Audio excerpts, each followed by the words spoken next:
बिस्मिल्लाहिर्रहमानिर्रहीम। अस्सलाम वालेकुम स्टूडेंट्स। आज हम लोग एग्जांपल नंबर 10.1 सोल्व करने जा रहे हैं, जिसमें ये कहता है कि find the time period and frequency of a simple pendulum 1 metre long at a location where G is equal to 10 metre per second square. हमने यहाँ पे टाइम पीरियड फाइंड करना है और सिंपल पेंडुलम की फ्रीक्वेंसी फाइंड आउट करना ही है। तो उसमें कहता है कि हमारे पास जो सिंपल पेंडुलम है उसकी लेंथ जो है वो 1 मीटर है और जी की value 10 metre per second square है। तो हमारे पास यहाँ पे लेंथ जो है वो 1 मीटर आ जाएगी और जी की value 10 metre per second square आ गई। हम लोगों ने फाइंड यहाँ पे टाइम पीरियड कैपिटल टी और फ्रीक्वेंसी स्मॉल एफ, इसको हम लोगों ने कैलकुलेट करना है। सोल्यूशन में हमारे पास फॉर्मूला अप्लाई करेंगे और हम लोग वैल्यू पुट करके इसका आंसर पाएंगे। A part, T is equal to, हमारे पास टाइम पीरियड का फॉर्मूला होता है T is equal to 2 pi under root L over G. T is equal to 2 multiply by pi की value 3.14 multiply by under root L, length जो है हमारे पास 1 और जी की वैल्यू 10। जब हम लोग इस अंडर रूट वाली वैल्यू को सोल्व करेंगे और उसको 3.14 और 2 के साथ मल्टीप्लाई कर देंगे तो टाइम पीरियड हमारे पास 1.99 सेकेंड आ जाता है। और फ्रीक्वेंसी का हमारे पास फॉर्मूला होता है 1 over T is equal to 1 over T. Time period जो है हमारे पास वो आ जाएगा 1.99। जब इसको इसके साथ डिवाइड करेंगे 1 के साथ तो हमारे पास फ्रीक्वेंसी आ जाएगी 0.50 हर्ट्ज। तो ये हमारे पास टाइम पीरियड भी आ गया और फ्रीक्वेंसी भी आ गई, यही हम लोगों ने कैलकुलेट करना था। नेक्स्ट आर्टिकल जो हमारा आ रहा है उसका नाम है डैम्प्ड ऑसिलेशन। डैम्प्ड ऑसिलेशन किसे कहते हैं? The oscillations of a system in the presence of some resistive force are damped oscillation. कहते हैं कि किसी भी एक सिस्टम की ऑसिलेशन किसी रेजिस्टिव फोर्स की मौजूदगी में उसको हम लोग डैम्प्ड ऑसिलेशन का नाम देते हैं। मतलब कि एक ऑब्जेक्ट मूव कर रहा है और कोई फोर्स के ऊपर एक्ट कर रही है, कोई रेजिस्टिव फोर्स मतलब उसकी मूवमेंट को रोक रही है, तो ऐसी ऑसिलेशन को हम लोग डैम्प्ड ऑसिलेशन का नाम देते हैं। जैसे कि ये एक ऑब्जेक्ट है, ये आगे पीछे मूव कर रहा है तो वक्त गुजरने के साथ साथ इसकी ऑसिलेशन कम होती जा रही है, तो ऐसी ऑसिलेशन को हम लोग डैम्प्ड ऑसिलेशन का नाम देते हैं।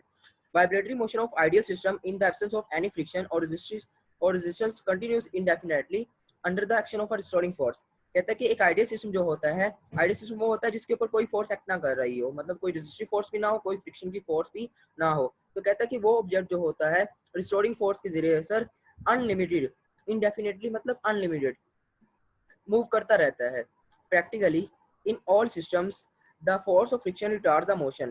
कहता है प्रैक्टिकली जो होती है फोर्स ऑफ फ्रिक्शन जो होती है ऑब्जेक्ट के ऊपर एक्ट कर रही होती है, so the system do not oscillate indefinitely. जिसकी वजह से जो सिस्टम होता है वो इंडेफिनेटली मतलब अनलिमिटेड मूव नहीं कर सकता, ऑसिलेट नहीं कर सकता। The friction reduces the mechanical energy of the system as time passes. जैसे जैसे टाइम पास करता है जो फ्रिक्शन होती है वो सिस्टम की मैकेनिकल एनर्जी को कम करती जाती है। मतलब कि ये जैसे जैसे टाइम पास हो रहा है तो इसकी मैकेनिकल एनर्जी कम होती जा रही है, जिसकी वजह से इसकी ऑसिलेशन भी कम होती जा रही है। And the motion is said to be damped, और ऐसी मोशन को, ऐसी ऑसिलेशन को हम लोग डैम्प्ड का नाम देते हैं। This damping progressively reduces the amplitude of the vibration of the motion. कहते हैं कि इस डैम्पिंग की वजह से ऑब्जेक्ट का जो एम्पलीट्यूड होता है, एक वाइब्रेटिंग बॉडी जो है उसका जो एम्पलीट्यूड होता है वो कम होता जाता है। जैसे कि यहाँ पे एम्पलीट्यूड ज्यादा है, टाइम गुजरने के साथ साथ इसका एम्पलीट्यूड क्या होता जाएगा, कम होता जाएगा। अब इसकी एग्जांपल जो है वो शॉक ऑब्जॉर्बर को दिखा रहा है। यहाँ पे शॉक ऑब्जॉर्बर जिसको हम लोग गाड़ियों को शॉक भी कहते हैं। Shock absorbers in automobiles are one practical applications of damped motion. कहता है कि शॉक ऑब्जॉर्बर को डैम्प्ड मोशन के लिए भी हम लोग यूज करते हैं। A shock absorber consist of a piston moving through a liquid such as oil. कहता है कि ये शॉक ऑब्जॉर्बर होता है, ये एक पिस्टन पर मुश्तमिल होता है जिसके अंदर ऑयल होता है। ये पिस्टन नजर आ रहा है आपको और इसके अंदर क्या है, एक फ्लूइड है मतलब ऑयल है। और इस वाले पार्ट को हम लोग कार के एक्सल के साथ या मोटर बाइक के एक्सल के साथ हम लोग अटैच कर देते हैं, और ये जो कार का फ्रेम होता है या मोटरसाइकिल का फ्रेम होता है उसके साथ अटैच कर देते हैं। मतलब ये ऊपर वाली साइड पे और ये नीचे वाली साइड पे अटैच हो जाता है। The upper part of the shock absorber is firmly tied to the body of the car. जैसे कि बताया मैंने पहले भी कि उसका ऊपर वाला जो पार्ट होता है वो कार की बॉडी के साथ अटैच हो जाता है। When the car travels over a bump on the road, जब एक कोई बम्प आता है मतलब जंप आता है, द कार में वाइब्रेट वायलेंटली, तो कार वायलेंटली वाइब्रेट करती है मतलब झटका लेती है।